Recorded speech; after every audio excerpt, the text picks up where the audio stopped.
Alright, we are back home now and I'm going to test a few things here, but just noticed that well, this one is one of the motion sensors for backing up, or this is a forward motion sensor, and here we have the radar.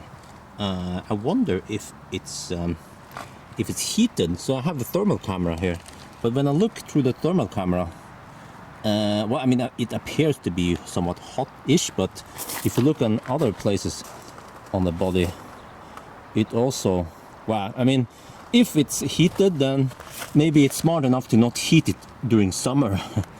Yeah, so this is something I have to test later, because at least for the Tesla, again I mentioned Tesla, it tends to be blocked by snow. Just a little bit of snow, bleh, is blocked. But on e-Golf, it's heated, so even during snowfall, it works flawlessly. As for Ionic, it will actually also be blocked from time to time. Yeah, experience it.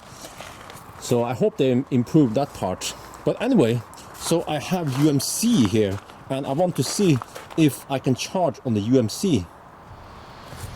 So first I try this one with the Schuko. And then open the charge port like this. There is no button inside, you just open it like that. And here you have the type 2, and here you have for CCS for fast charging. So this is for slow charging, fast charging. I'm just kidding. Okay, let me see. So you can put that one there and then plug it in here. What's gonna happen now? Ooh, ooh, ooh, ooh, ooh. It says yellow. Ooh, nice. It charges on UMC. Okay, it says even 2.8 kilowatt. Oh, nice. So that's good news. At least, you know, if you have a Tesla, you can share this, the mobile connector. But I want to test the blue plug. So let's, I guess we can stop from here, can we? No, habla? No, it's locked. It's locked. Scheiße. Okay, maybe. How do we stop charging? I'm such a noob. I should know this. Okay, unlock. Lock. There's something happen. Unlock. There. Oh yes. And then I'm going to try this one, because now we use the blue adapter. The car supports 7.4 kilowatt, so we just plug this one in here, the other way,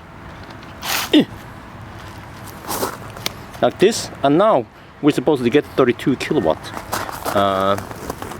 We have to wait for this to initiate. It's red. It's always like that. Then it's going green. Yes, it's ready. And then let's plug in and see what kind of speed we get from blue plug. Is this also? Yes, it turns yellow. Yellow means charge. Oh, it's locked. Let me see. What do you got here? Bam. Some nice graphics. Hyundai something. What? 0.5 kilowatt? Are you kidding me? It's supposed to be 6.4 or something. There. Ooh, this is nice. So you can charge on blue plug. Yeah. In case you don't have a charging station, or if you just happen to be near I don't know, a blue plug like here, then you can charge and get okay speed. All right, test of that done. Stuff comes in really random order today. The color, by the way, is very boring here. I wish I had the red one or the yellow one instead. But anyway, the tires. It's Nexen 215, 55, 17. Yeah, I'm not sure what kind of tires these are, but you see they have those aerodynamic rims. Very common on EVs nowadays. Yeah, to save energy. We don't know how much, but alright. But anyway, I'm gonna test some cargo. So I brought these. Oh yes, let's try to fit them in the trunk. So let's see. We take what? I guess Wi-Fi on top, right? So mine is on the bottom. Wi-Fi is on top. This is not gonna work. Or it kinda almost fits if we push it hard enough, but I don't want to push it too much because this is not my car. And can you have it standing like this? No. How about we measure it before that it doesn't go like this. No habla, no habla. So the only solution if you want to put two of these is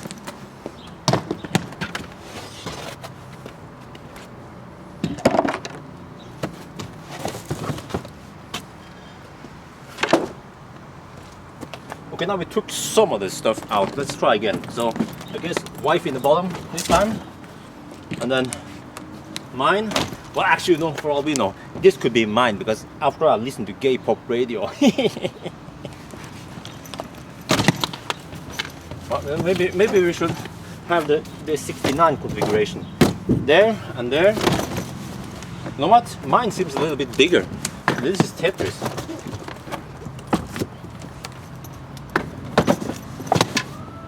Okay, let's try. Let's try like this, right? Right, and then really blend, really blend. Okay, so it seems like we have to take out the last piece there, but how much? Now we don't have any safety stuff here, but we don't care. We just want to put the luggage in. Oh yeah, oh yeah. Let me see. It's gonna work. It's gonna work. Come on, like this. Yes. Just want to go to the airport, right? Okay, come on, come on. Come on. Yes. Okay. Someone wanted me to test if you can. What is it again? If you hold the lock button or unlock button, that it will open all the windows or whatever.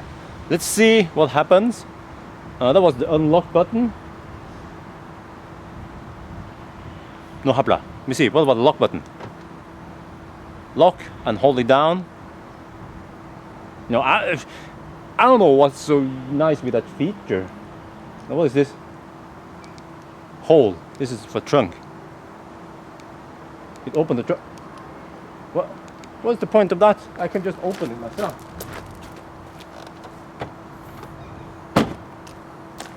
It's not motorized trunk, you know. So there's no magic button here for opening everything. Nah, it isn't. All right.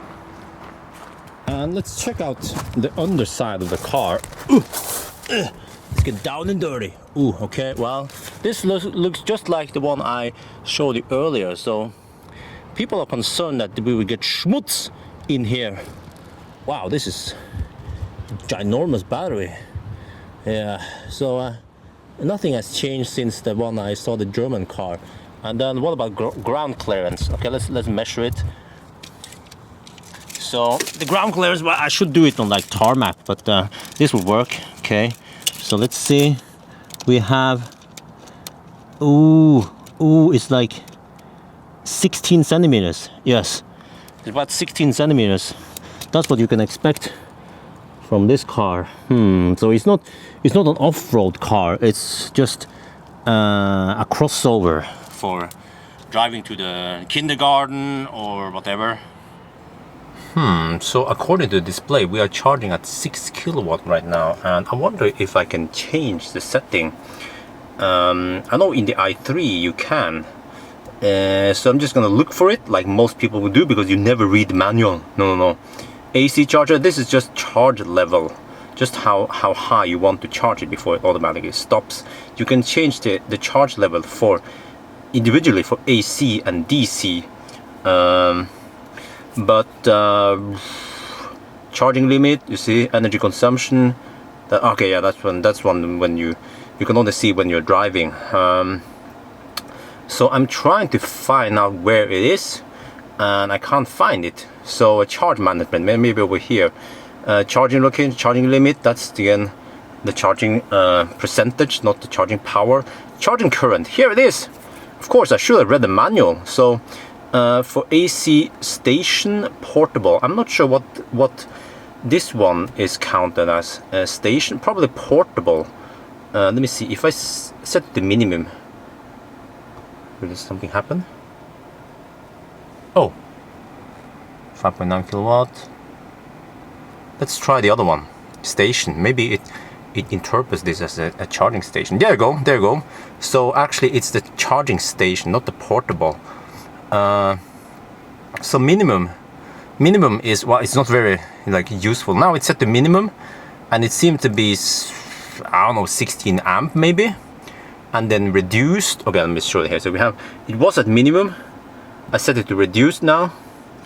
Reduced is what? Okay, that doesn't make sense. Whatever, I give up. Maximum is 7 point. Okay, but yeah, so you can change the settings here. It's not very like intuitive, because just like in the i3, it doesn't say how many amps you are charging at here. So this is, you have to look in the manual to figure out how many amps you charge at. All right, but I think we have tested enough around here, so we better get going.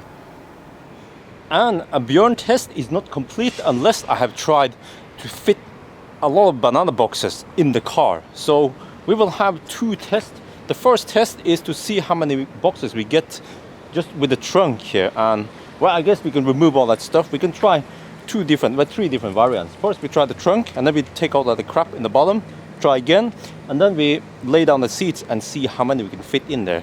So different, I mean, the other cars in the same class, they can manage like, I remember Ioniq took 16, i3 was 14, Kia Soul was crazy, it took what, 21, wasn't it?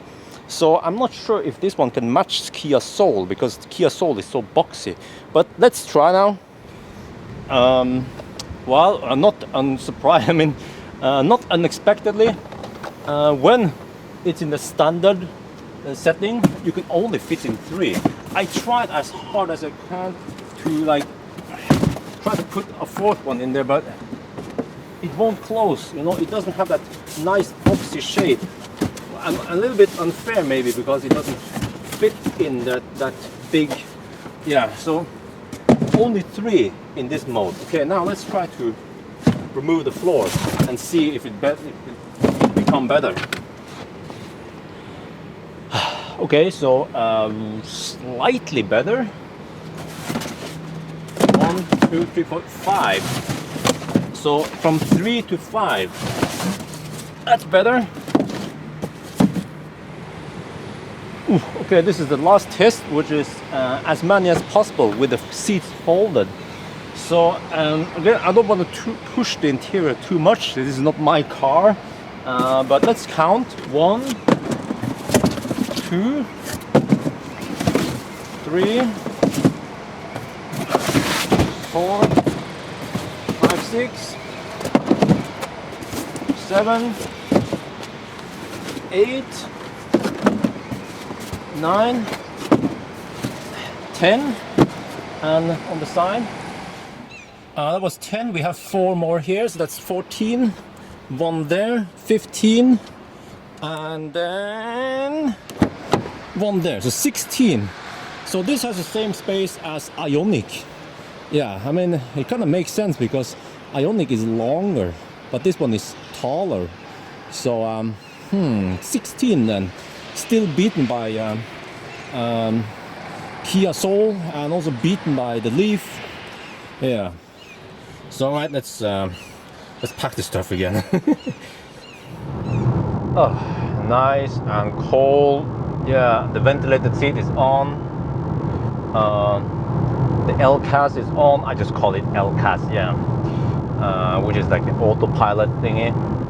Now we are headed for Nygårdskrysset, McDonald's, where they have the Fortum. They have 175 kilowatt fast charger. So on paper, this car supports 100 kilowatts. In order to get 100 kilowatts, we need, well, it depends on the voltage, you know. If it's like 350 volt in the lower end, we might need about 280 amps.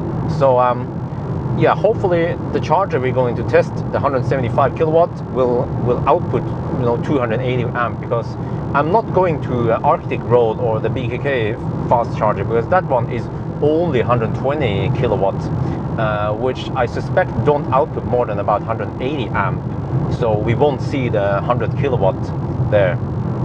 So yes, I'm pretty excited now, because this is also important for Kona, that you can drive far, but you can also fast charge it pretty fast and then get going again. So you know, based on what I know, this car could replace a fossil car, and it could also be like a substitute for Tesla. Like it can match Tesla in traveling speed, as long as we have you know, these fast chargers available. So we're gonna see. I guess next time I have this car, I could try to, I don't know, race it against a Tesla. And why do I race against Tesla? You guys keep asking me, oh, why do you compare with Tesla? But Tesla is like a benchmark for one of the fastest, you know, traveling EV out there, you know, with a supercharger.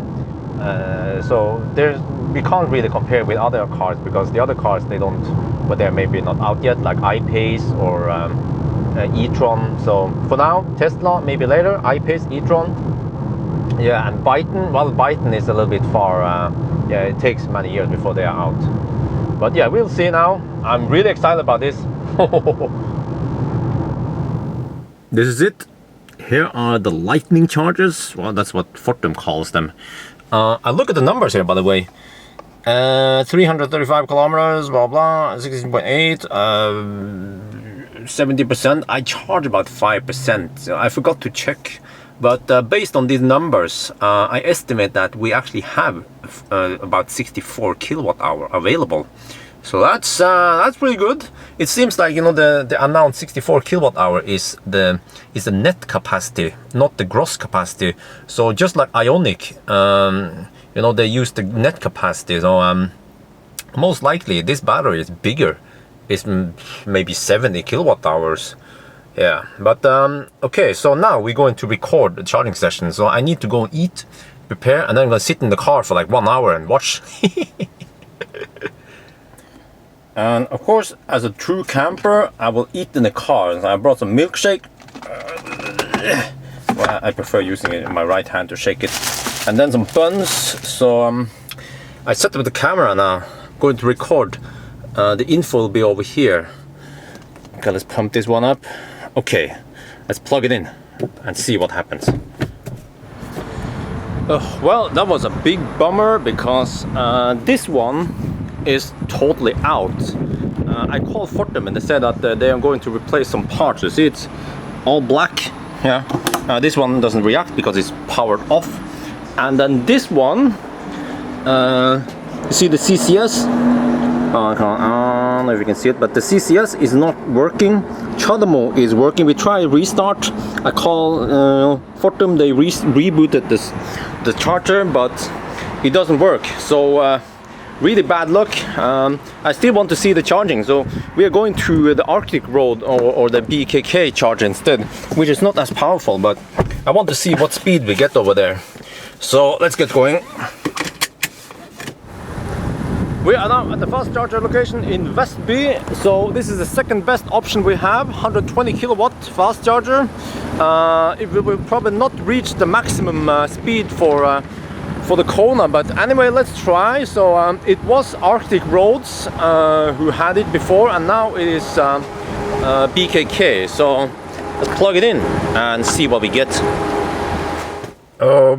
What a bummer again, because I tried this one and it only outputted 53 kilowatts.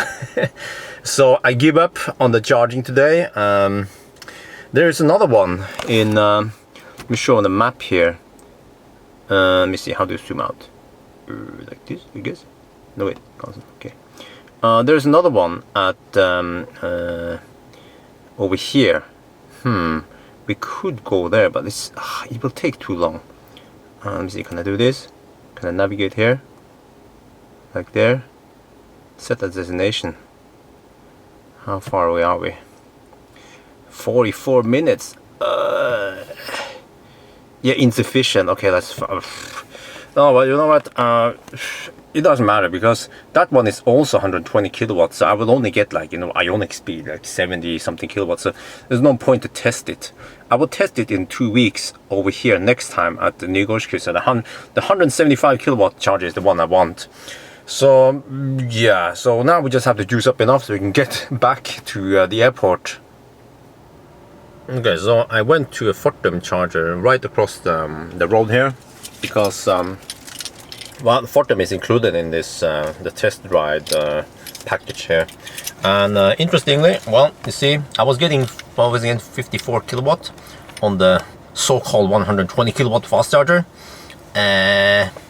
Here at the standard 50 kilowatt fast charger at low state of charge, you get 44 kilowatt, which is actually not too bad. I should stay here. Oh, it's gonna take 1 hour and well, okay, so it will take 1 hour to reach. Let me show you here better. Zoom in here to see. So it estimates it will take 1 hour to reach 80%, and then almost 2 hours to reach 100%. So charging to 80% is a pretty good deal. You know what? I should charge a bit to see when the speed tapers off. Well, that's gonna take a while. I might not have enough time to stop at 80%, but anyway, let me show you more of the car. So we have all these buttons here to adjust mirrors, I guess some child safety, whatever. At least electric. What's it called? Electric windows for the front and the rear. We have some pockets here. We have door pockets there. Not too big, actually kind of small. And the steering wheel here is, like I mentioned before, you know, it's almost like it has been taken from an Ionic. So you have those handles here that will adjust the, you see there, and there. It's for adjusting regen, so less regen here and then more regen here, until you can actually switch off the regen completely, so you can coast. And the seats are perforated, nice seats, not too sporty, but comfortable. This neck rest here is, the headrest here is really nice. Yeah, and adjustable, of course, like any other car except for Tesla. No, I'm just kidding. Well, Tesla has it now. And you can adjust it here, there. So, oh, hang on. There, yeah, there. So, it's nice. Of course, this one has the leather seats, but I should test the back seats also, because that is also important. But don't expect any crazy like limousine in the back here. Oh yeah, but before I move into the back, I'm going to show you here. So there's a handle here, so you can adjust the steering wheel. You can take it in and out, but also up and down. Not every car can do that. I think i3 can do it, maybe e-Golf also. But the Leaf, many people complain about the new Leaf that it still cannot adjust it in the same directions as you can do here. And also here you see. Oh, hang on, there, it's a bit hard. There.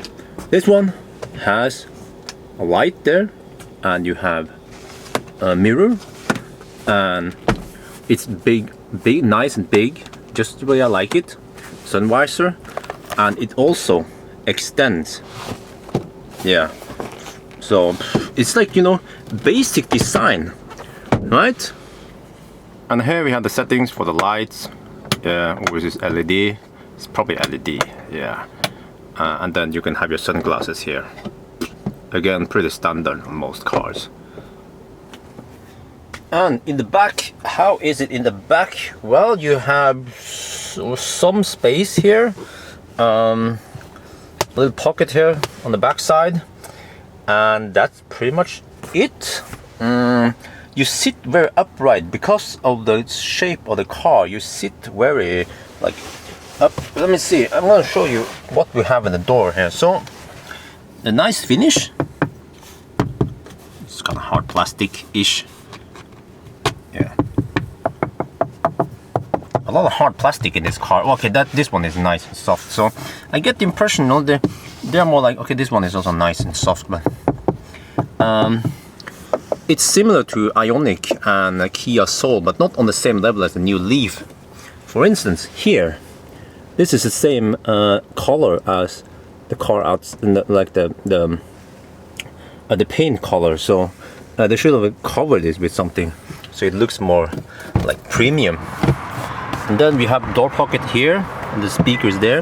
Door pocket is kind of small, but I have to close it properly. But you see, as I mentioned, you have to sit very upright in this car, so it's not too laid back. It's the seating position here is similar to in the Emperor E, whereas Ioniq is more like laid back because the car is longer and lower. But here you kind of like push up like this. So would I sit back here on a long trip, let's say 500 kilometers from Oslo to Bergen? Yeah, I guess if I had to, but it wouldn't be my favorite place to sit. So and the seat here is like let me see. So unlike the Leaf or Ioniq or some of the other cars with tiny batteries, they don't have like a flat battery like Tesla and this one and Ampere E. This is like the new design for the cars with bigger batteries, so it takes up more space because the battery in, for example, the Leaf or the Ioniq is not flat. It has like a hump. It's taller around the seat, right? And that gives you more space for the legs. But here, because they had to make a compromise and have more capacity, you have less space for the feet here. So the seating position has been compromised. Yeah, and for me, I'm not that tall, so I can imagine that people who are taller than me would be feeling very cramped back here. But at least one positive thing is that in the middle there's not like too big of a hump. You see, there's only a small hump here. So of course, this is an electric car, so you don't need much. Maybe there are some cables or some air vents going here on this, so that's okay for people. I mean, someone who has to sit in the middle there. And you know what? There's no rear seat heater here. So the seats, unlike Ioniq, Ioniq has rear seat heater. Same for Kia Soul, but here, I don't know, maybe this exact model doesn't have it. So I don't know if you can get it. But at least this one, the test one here, doesn't have it. I mean, they should have a fully loaded car for testing, right?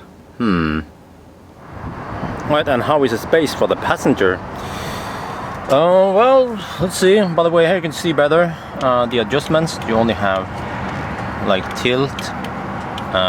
Actually, that's it. This one you can only go tilt like this. And then this one, I guess, have several functions. So you have forward, back, change angle, and then lower or raise the seat. This is the lowest position. Some people also complain that the seat was like kind of high in the lowest position. So let me try to sit in here. Try to get in the... Whoa, yes. Whoa, it feels, even for me, it feels kind of high.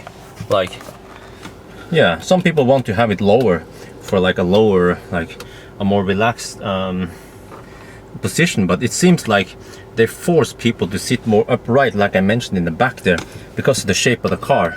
Yeah, so if I want to sit comfortably, then I have to eat the space on whoever is in the back there or not in the back there. Yeah, so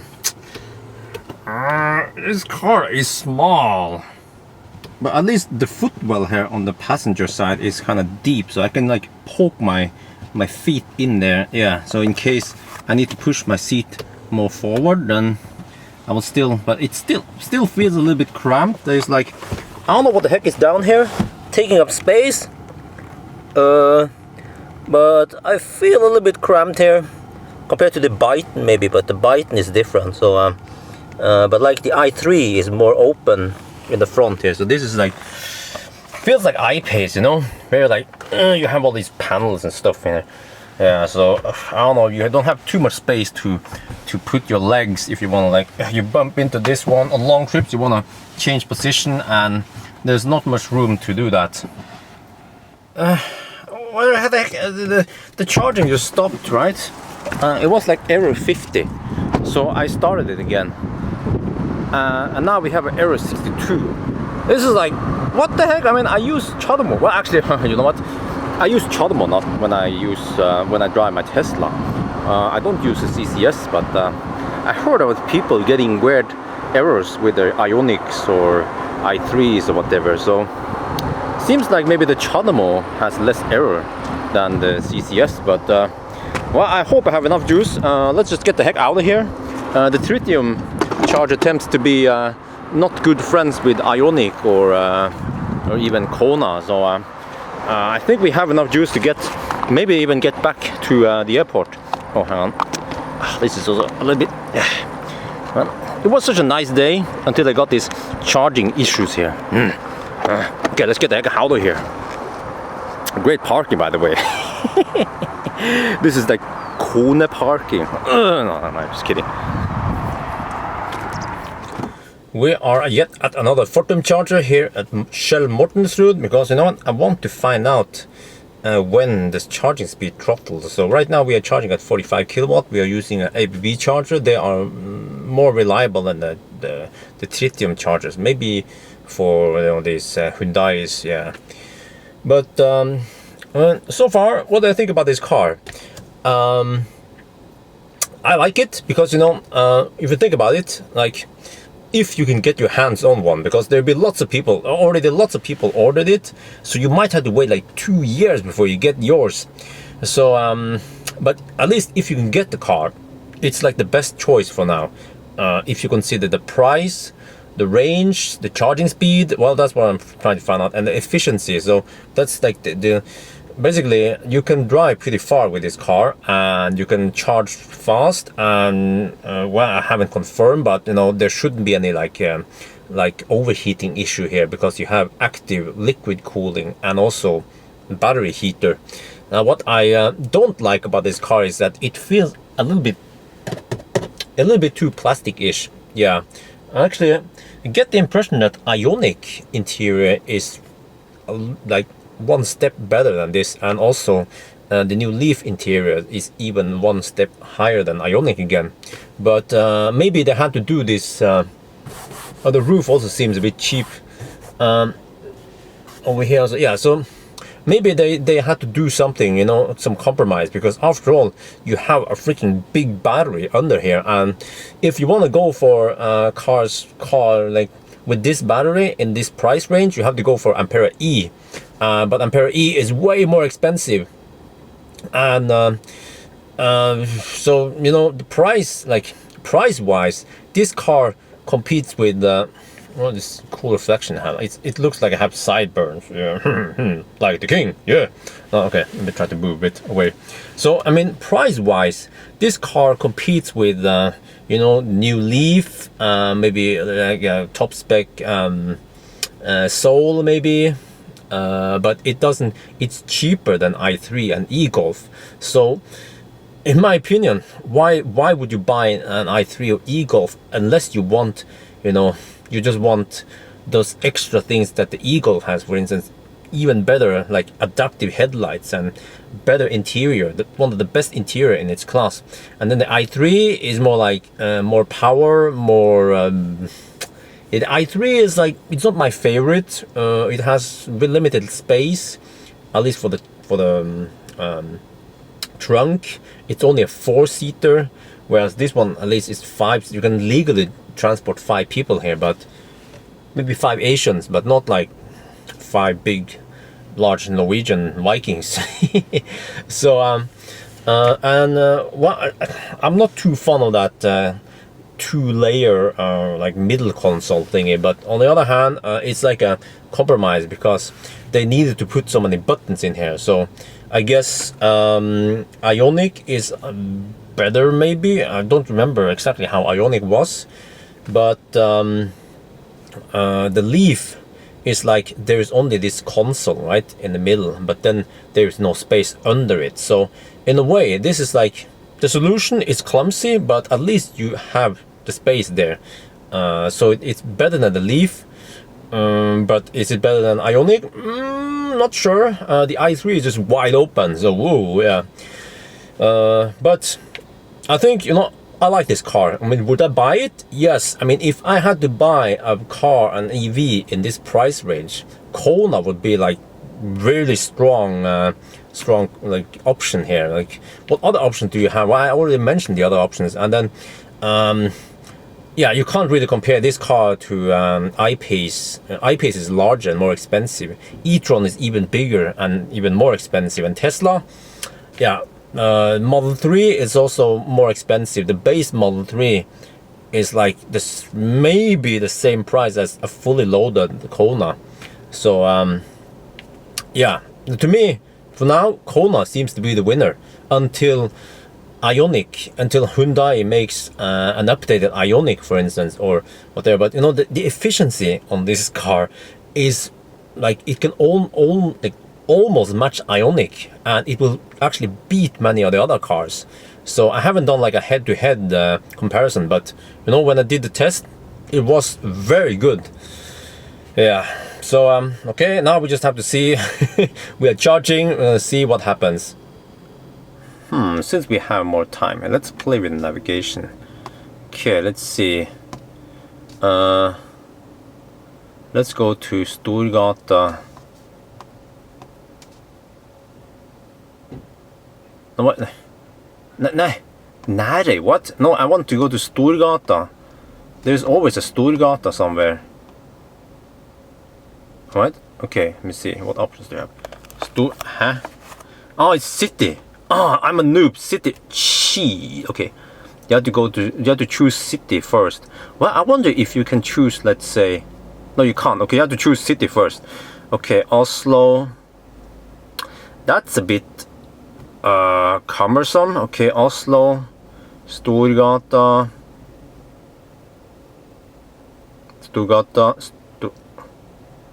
Why do you have several options? Okay, whatever. Number 1. So, oh man, okay, this is so old-fashioned, so slow. I mean, of course, iDrive is even slower, or the system for Volvo, but because at least you have a keyboard you can enter. But in e-Golf and in Tesla, it's much better. It's like Google. You just start typing Storgata or whatever, and then you can choose what city, you know. So set as this. Okay, no, I'll just cancel that one. I'm going to navigate to the, if you say here map, I'm going to navigate to okay, this is also not too intuitive. You have to like, how do you do it? Map. I want to pan. There. But the panning is so weird. There, I'm going back to the airport with this car. I don't like this panning mode. Okay, let's not play around with it. And of course, like most modern cars nowadays, the Kona supports Android Auto and Apple CarPlay. So the way you do it is you have to plug it in with a cable like this. You have to install well, for me it's Android Auto, and then you choose it here. And now we are in this one. Okay, so I can play music. Can I skip them? Can I have more?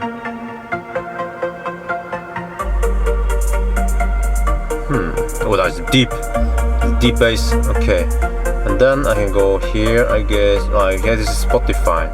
Okay, so I want to go back. How the heck did you go back again? Shit. Navigation. Yeah, so this is done via the phone, and then it sends the information here. So, let me see. Can I lower this one? It's a bit loud. Stop media. Okay. What's this? This is the home one, right? Okay. Yeah. You have return to Hyundai. Okay. So the phone there, I'm not gonna show it in case there's something secret there. But at least you know you have Android auto or whatever, screen mirroring if we want to use it. Yeah, and then to go back, we go, what's it here? Return to Hyundai, we're back here. Yeah. Okay, so here is proof that we will not get any rapid gate. So you hear some fan noise from here. This is the charger, but there's also some fan noise here. Yes, yes. Oh, what is this? Oh, what the heck is that thing? Maybe it's a spying device for the demo cars. No, I don't know, but it seems very exposed. Huh. Yeah, but anyway, there's some airflow here, so the car is sucking in air and cooling down the battery. I bet it will be working even harder if we were charging at 100 kilowatts. Yeah, so it has active cooling. Pretty sure about that. Okay, it's getting a bit late now. It's already 7:30. I have to drive like a stolen car back to the airport, but I needed to see this. So the Ampere E will start throttling the speed at around 65%. That one has similar size battery as this one, actually slightly smaller, yeah. And the new Leaf will also throttle around 65%, whereas Ioniq, which has a smaller battery, will have full speed all the way to 77%. Now you see this one is still running at max speed. Let me zoom in as you can see the numbers better. Even max speed at 65%. Well, we haven't seen max yet. Maximum should in theory be like 50 kilowatt, but you rarely see it. You will see like 47, 48, just like in the Tesla. So let me just wait a little bit more, see when it throttles. I want to know when it throttles. Whoa, so at 74% it was at 48 kilowatt, and then suddenly bam, down to 35 kilowatts. So there you go. At 74% it will start throttling. It's a little bit disappointing. It seems to be like a magic number there, just like on Ioniq at 77%. It will just drop like this, and then I guess it will go for a little while, maybe to 80% or so, and then it will have another drop to some 20 kilowatt. So 75%, I was hoping for more. I was hoping for like 80%, because after all this is a pretty big battery pack. But oh well, alright, let's go then. Okay, you know what, forget what I said about regen. Alright, so you see they're driving the propulsion side. Let's hammer it. Oh yes, there we go, 140 kilowatt, and then full regen. Oh, 92. Wow, that is even stronger regen than the Tesla. Okay, let's try again, full regen. Oh, okay, so at lower speed you won't get that high regen. So it's like, yeah, when you drive faster than 100 kilometers per hour, that's when you get the best, like the strongest regen. So let's try again. Okay, hammer it. Oh, that noise. Oh,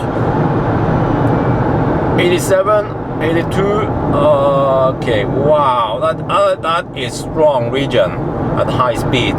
You know what, maybe I didn't try the regen. I mean, did I try it with warm battery? Did I try it with, low enough state of charge? 93 kilowatt. Okay, good. Let's try again. Full regen. 82. Well, okay, but that is proper strong regen. Yeah. Right, this is it. I parked the car there. I'm going to deliver the keys. It's pretty late, so all the Hyundai people, they left now. So I have to deliver to the reception. So yeah, by the way, here you see the colors. We have the well, this one is supposed to be not available anymore, with a white roof, but it's like turquoise, and these are hydrogen. Yeah, I wonder how did they refuel them, because as far as I know there is no hydrogen refueling station here. I have to drive to Sandvika or Høvik. these are the electric ones, of course. Kona, that's the one I tried. The gray one, actually the gray was a little bit boring, like color-wise, but it kind of like didn't attract too much attention. Here we have a red one, white Kona, a yellow, more red. There seems to be two types of red. You have like the you know, I would call it the signature red, like a deep red, and then the more like the red that you find on Ioniq, you know. You see two different red colors here. Yeah, wow, nice. Lots of Konas here. Yeah, this is fun. I wish I had more time to spend to test more, and it was a bummer that the 175 kilowatt fast charger in Fortum was buggy. Yeah, but I wonder, maybe I should plug in. Yeah, I'll figure out that later. But I think that's it for now. I hope you guys enjoyed this video. So as always, thank you for watching, and talk to you later.